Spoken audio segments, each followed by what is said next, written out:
أسمو وأجتاز السماء جلالا.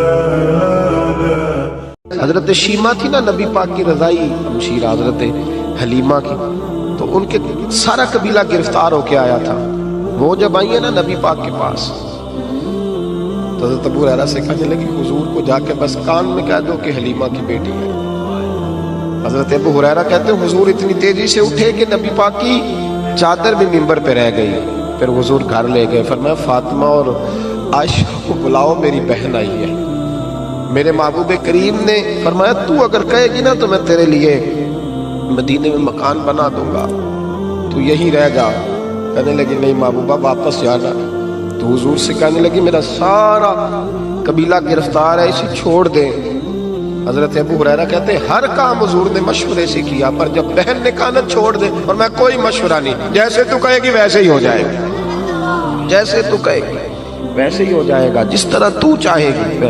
کون اشک شوئی کرے گا، کون بات سنے گا، کون دکھ کسی کے. پگلی بی بی پاگل عورت، دیکھے کبھی پاگلوں کو کوئی وقت دیتا؟ وہ پاگلوں کے پاس بیٹھا، میں بڑا مصروف آدمی ہوں، مجھے تو سیاںا بندہ ملنے آئے تو میں کہتا مختصر بات کرنا. ایک پگلی بی بی آئی پاگل، حضرت انس کہتے ہیں آ کے کھڑی کہنے یا رسول اللہ مجھے کام ہے. پاگل عورت. نبی کریم صلی اللہ تعالی علیہ وسلم نے کہا کیا کام ہے؟ تو اس کے محلے کے لوگ کھڑے ہو گئے، کہنے لگے حضور چھوڑیں گے تو دیوانی ہے، ایسی باتیں کرتی رہتی ہے. جناب انس بن مالک فرماتے ہیں حضور ناراض ہوئے، فرمایا تم سے بات کر رہی ہے کہ مجھ سے کر رہی ہے؟ کرنے تو باتیں، کیا بات ہے بتا. کہنے لگی حضور یہاں نہیں کرنی، میرے ساتھ آئے. نبی کریم اس کے پیچھے پیچھے چلنے لگے. جناب انس فرماتے ہیں کہ صحرا میں لے گئی، نبی پاک ریت پہ بیٹھ گئے، سامنے بیٹھ گئی. کہنے لگی حضور بچوں کو منع کریں مجھے روڑے مارتے. فرمایا میں کہہ دوں گا آپ نہیں کریں گے. حضور میرے گھر والے میری بات نہیں سنتے. فرمایا میں سمجھاؤں گا. یا رسول اللہ یہ پاگل کہہ کے چھیڑتے. حضور نے فرمایا ایک کوئی نہیں کہے گا، میں منع کر دوں گا. حضرت انس کہتے ہیں دیر تک حضور کو ریت پہ حضور بیٹھے. یار یہ بھی سنت ہے میرے نبی، صرف کھانے کے درمیان میٹھا کھانا ہی سنت نہیں میرے بھائی، یہ بھی نبی پاک کی سنت ہے، یہ بھی رسول پاک کا طریقہ ہے. نبی کریم نے دیر تک وقت دیا، دیر تک، کبھی ہستی کبھی رو دیتی. حضرت انس کہتے ہیں میں نے یہ انداز بھی دیکھا، جب وہ ہستی تو حضور بھی ہستے. کبھی کو پاگل کے غم سن کے بھی رویا، لیکن ایسا کوئی محبوب کہیں ہوگا نہ کہیں ہے. بیٹھا ہے چٹائی پہ مگر عرش نشیں ہے. میرے محبوب نے کھل کے باتیں سنی، کھل کے اپنی مرضی سے. کہنے لگی محبوبہ میں تھک گئی ہوں اب آپ جائیں. حضور میں تھک گئی ہوں آپ جائیں. نبی کریم اٹھے اور اٹھ کے فرمایا کسی کا خیال نہ کرنا، جب تیرا دل کرے دوبارہ آ جاتا. یار یہ حسن ہے، یہ وقار ہے کہ تو اشک شوئی کس طرح. میں نا ابھی انتظار کر رہا ہوں، میں ابھی انتظار کر رہا ہوں کہ ایم این اے آئے گا تو اس غریب کی مدد کرے گا. میں ابھی انتظار کر رہا ہوں کہ ایم پی آئے گا تو اس کی مدد کرے گا. میں ابھی انتظار کر رہا ہوں کہ بہت بڑا سیٹھ آئے گا تو مدد کرے گا. جب محلے کا اور گاؤں کا چودھری کسی غریب پہ ظلم کر رہا ہوتا ہے تو میں اپنے بچے کو کہہ رہا ہوتا تو نہ اس لڑائی میں جانا، ہمیں کیا لگے. تو کون پھر اس کا ہاتھ، ظلم پھر ختم کیسے ہوگا؟ پھر کیا طریقہ ہے ظلم ختم کرنے کا؟ جب کوئی ظالم کو ظالم کہنے کوئی تیار نہ ہو. وہ زمانہ جب نبی کریم صلی اللہ تعالی وسلم مکہ شریف میں اعلان نبوت فرمایا تھا تو سارا مکہ مخالف ہو گیا، سارا مکہ. ایک وقت عروج کا ہوتا ہے، ایک وقت ایسا ہوتا ہے جب غربت ہوتی ہے، ابتدا ہوتی ہے. اسلام پر غربت کا زمانہ. قبیلہ بنو آراش کا ایک شخص مکے آیا، وہ کہتا ہے میں چھوٹا سا تاجر تھا. میری باتوں کی سمجھ تو آ رہی ہے نا آپ حضرات؟ جو نہیں بول رہے انہیں بھی آ رہی ہے. اللہ تعالیٰ آپ کو جزا دے. بس ایک تو بات اور عرض کرنی ہے آپ حضرات.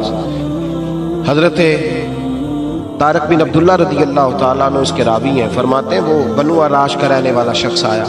وہ کہتا میں چھوٹا سا تاجر تھا، بیوپاری تھا. میں گاؤں سے جانور اونٹ گھوڑے خریدا کرتا، مکے میں لا کے بیچتا، مدینے میں لے جا کے بیچتا، طائف میں. میں ایک دفعہ نا بڑے سرخ رنگ کے خوبصورت 2 اونٹ مکے لایا. میں مکے کے لوگوں کو زیادہ نہیں جانتا تھا، منڈی میں جو لوگ آتے جاتے تھے انہیں جانتا تھا، مال بیچ کے چلا جاتا تھا. آج میں مکے میں داخل ہوا تو ابو جہل مجھے کہنے لگا یہاں ایک شخص نے دعویٰ نبوت کیا، اس کے قریب نہ جانا. میں نے کہا ٹھیک ہے نہیں جاؤں گا.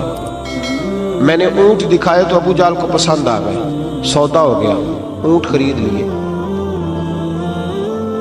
وہ شخص کہتا ہے کہ اونٹ خرید کے نا تو کہنے لگا فلاں محلے کی فلاں گلی کے فلاں کونے میں میرا گھر ہے, کل آ کے پیسے لے جانا. کہتے میں اگلے دن پیسے لینے گیا تو کہنے لگا آج نہیں میرے پاس, کل آنا. میں اگلے دن پھر گیا پیسے, کہنے لگا نہیں کل آنا. ہوٹل ہوتے نہیں تھے, مکے میں میرا رشتہ دار کوئی نہیں تھا, میں فٹ پاتھ پہ سوتا, جو چند کھجوریں اور سرکہ میرے پاس تھا وہ پہلے دن ہی ختم ہو گیا. انویسٹمنٹ بھی ساری وہیں لگی ہوئی تھی, گھر میں بچے بچیاں انتظار کر رہے تھے, میں بڑا مجبور ہوا, تھک گیا. تیسرے دن میں گیا تو میں نے کہا پیسے, کہنے لگا کل آنا. میں نے ذرا دبا کے بات کی, میں نے کہا یار میری کوئی پھپھو تو رہتی نہیں مکہ مکرمہ میں, غریب آدمی ہوں, میرے پیسے دے میں جاؤں. جب دبا کے بات کی تو کہنے لگا جا دوڑ جا, جہاں سے ملتے ہیں لے لے, بھاگ جا. یہ تاجر جب ڈوبتے ہیں نا تو معاذ اللہ تعالیٰ کچھ تو ایسے ہوتے ہیں جو خودکشی کر کے مر جاتے ہیں, اس لیے کہ بڑے لوگ ان کے ساتھ وابستہ ہوتے ہیں. جب کسی کی اصل راہ سے ڈوب جائے, کہتے ہیں میں کانپنے لگا. میں نے پوچھا لوگوں سے کہ تمہارے چودھری سردار بڑے کہاں بیٹھتے ہیں, تو کہا وہ جو حرم مکہ کے ساتھ ٹولیاں بنا کے بیٹھے ہیں نا وہ سارے ہمارے سردار ہی ہیں. کہتے میں وہاں گیا, ابو سفیان تھے, ابو لہب تھا, عتبہ, طیبہ, شیبہ, ابو البختری, اخنس بن شریح, سب بیٹھے. میں نے جا کے کہا یارو میں بنو عراش کا رہنے والا ہوں, چھوٹا سا تاجر ہوں, 2 اونٹ یہاں لا کے بیچ بیٹھا ہوں تو ایک شخص نے خریدے ہیں, وہ پیسے نہیں دیتا. کہتے ہیں عتبہ بولا یا ابو سفیان بولا, کون ہے جو تیرے پیسے کھا گیا, طاقت ہے کسی کی نام لے. تو کہتے میں نے کہا اس کا نام ابو جہل ہے. جب میں نے یہ کہا نا, کہنے لگے وہ تو پیسے نہیں ملتے تیرے, تو بڑا گنڈا ہے, تو بہت بڑے بدماش کے پاس لگے, وہ تو نہیں پیسے ملنے لگے, کبھی نہیں ملتے. فرماتے اب میں کانپا, اب تو میری امیدیں ٹوٹنے لگی, اب میرے آنسو چھلکنے لگے. تو ایک شخص نے نا مذاق کیا, ادھر دیکھیے گا میری طرف, مذاق کیا. کہتے ہیں سامنے نا خانہ کعبہ کی دیوار کے ساتھ ٹیک لگا کے رسول پاک تشریف فرما تھے, نبی کریم بیٹھے ہوئے تھے, نبی کریم. تو ایک بندے نے معاذ اللہ ثم معاذ اللہ نقل کفر نہ باشد, اس نے نا مذاق کیا, کہنے لگا وہ جو بندہ بیٹھا ہے وہ تیرا مسئلہ حل کر سکتا ہے. کہتے ہیں اس نے مذاق کیا, باقی ہنسنے لگے. مجھے سمجھ نہ آئی کہ بیچتے بھی ہیں اور مذاق بھی اڑاتے ہیں, لیکن ڈوبتے کو تنکے کا سہارا میں حضور علیہ السلام کے قریب پہنچا. نبی کریم کچھ وظیفہ پڑھ رہے تھے. یہ غریب آدمی نا بیچارہ وزیر سے بھی ڈرتا ہے تو پیر سے بھی ڈرتا ہے کہ کہیں طبیعت پہ کوئی چیز گرا نہ گزر جائے. تو کہتا ہے میں ڈرتے ڈرتے نا پیچھے بیٹھ گیا کہ فارغ ہوں گے تو میں بات کروں گا. فرماتے میں ابھی پیچھے بیٹھا ہی تھا, پورا بیٹھا بھی نہیں تھا کہ میرے رسول پاک نے میری طرف توجہ فرمائی, رخ میری طرف پھیرا, 2 جملے نبی پاک نے کہے تو مجھے یوں لگا جیسے پردیس میں مجھے ماں مل گئی ہو. 2 جملے. پہلا فقرہ حضور نے فرمایا پردیسی لگتے ہو, اور دوسرا فقرہ فرمایا پریشان لگتے ہو. فرماتے ہیں بات چھم چھم میرے آنسو گرے, چھم چھم. اور بھائی کوئی اپنا ملے تو رونے کا مزہ آتا ہے, کوئی دکھ پوچھے تو پھر بندہ آنسو گرائے نا, ہر ایک کو تو دکھ سنائے بھی نہیں جاتے. وہ شاعر اردو کا ہے, آپ کی سمجھ میں آ گیا تو بڑا اچھا ہے. اس نے کہا تھا کہ ہجوم غم میں بھی توہین ضبط غم نہ ہوئی, ہم اس احتیاط سے روئے کہ آنکھ نم نہ ہوئی. ہجوم غم میں بھی توہین ضبط غم نہ ہوئی, ہم اس احتیاط سے روئے کہ آنکھ نم نہ ہوئی. ہم روئے بھی ہیں پر ہم نے کوشش کی ہے کہ کوئی ہمارے آنسو نہ دیکھے, چھپ چھپا کے روئے. فرمانے لگے نبی رحمت صلی اللہ علیہ وسلم نے فرمایا پردیسی اور پریشان لگتے ہو. کہتے میں جب رویا نا تو کریم رسول نے کام بھی نہیں پوچھا, یہ بھی نہیں پوچھا مسئلہ کیا, مجھے تبکی دی. فرمایا چپ کر, روتا کیوں ہے, جیسے تو کہے گا ویسے ہی ہو جائے گا. کیا کہا بریلی کے امام نے, فرمانے لگے غم زدوں کو رضا مجدہ دیجئے کہ, جاؤ اعلان کر دو, غم زدوں کو رضا مجدہ دیجئے کہ ہے, بے کسوں کا سہارا ہمارا. نبی کریم نے فرمایا فکر نہ کر, جیسے تو کہے گا ہو جائے. کہتے حضور پہلے مجھے گھر لائے, سرکہ کھلایا, کھجوریں دی, دودھ پلایا. میں 2-3 دنوں کا بھوکا تھا, میں نے راج کے کھایا. کہتے ہیں جب میں سیر ہو گیا نا میری تسلی ہو گئی. اب حضور نے فرمایا بتا تیرا مسئلہ کیا ہے. سارا علاقہ کسی اور طرف ہے, شہر کسی اور طرف ہے, پر میرے نبی حق کے ساتھ ہے. حالات نہیں ہے اس وقت کہ حق کے ساتھ کھڑا ہوا جائے, پر حضور حق کے ساتھ ہے. میرے نبی کریم سید عالم صلی اللہ تعالی علیہ وآلہ وسلم نے فرمایا, کریم رسول فرمانے لگے کیا مسئلہ ہے. ابو جہل پیسے نہیں دیتا. فرمایا اس نے کیوں نہیں دینے, دے گا پیسے.